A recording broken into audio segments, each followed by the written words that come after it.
bookbuzz.ie. Now let's check out the latest best-selling business books. And I'm joined in studio by Ron Immink from BookBuzz. Morning, Ron. Good morning, Ian. We're looking at Infinite Possibility, Creating Customer Value on the Digital Frontier by Joseph Pine and Kim Korn. What is the infinite possibility? It's a very interesting book. Joe Pine wrote The Experience Economy in 1999, and I think that was way ahead of his time.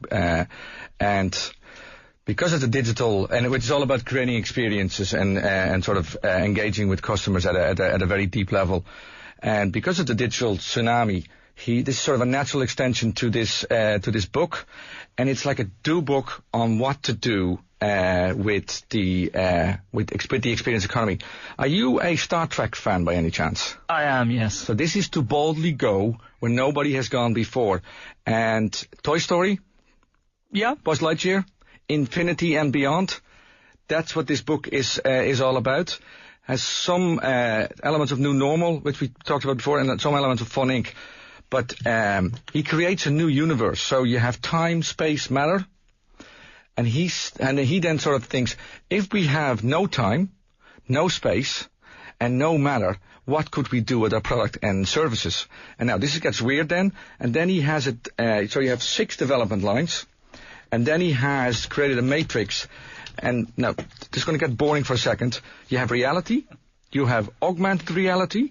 You have physical virtuality. You have mirrored virtuality, warped reality, alternate reality, augmented virtuality, and virtuality. Now, it does sound like Star Trek.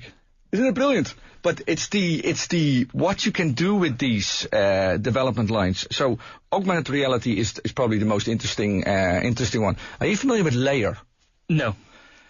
You take your iPhone, you start making a movie of Grafton Street, and you can then put on a layer and ask the iPhone to tell where the restaurants are, or give you a tour of the city, and it augments the reality of that you're looking at. TomTom is in effect augmented reality. Tiger Woods has augmented his eyesight, and he's improved it. He's gone beyond 20/20 vision to, now I don't know what it is. Is it 0/0 vision? But so it augments the whole reality. Physical virtuality is an interesting one, which is in the space. You have an avatar. Do you play Warcraft? No. Do you play Xbox? I won't admit to it, but yes. Good man. Do you know Deus Ex? No. Okay. You have an avatar. And you can actually now print that avatar and make it real. But it goes this far now. There's a company called Organics, and they print human tissue, and they print human, what do you call them? Livers, kidneys.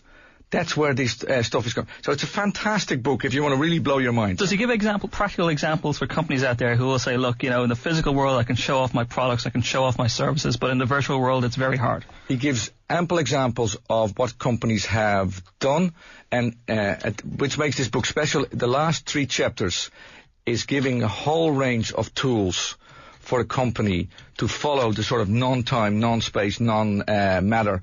And it's attribute listing, which is about splitting your company, your product, your service in the smallest parts possible. And then he asks you then to split that up into emotion, authenticity, something that makes it compelling, and technology. And it really allows you to create services and products way beyond what you're doing now. A lot of concepts in there that many companies will find hard to adapt to. Is this for very specific industries that this could be applied to? No, you see, there's no escaping digital.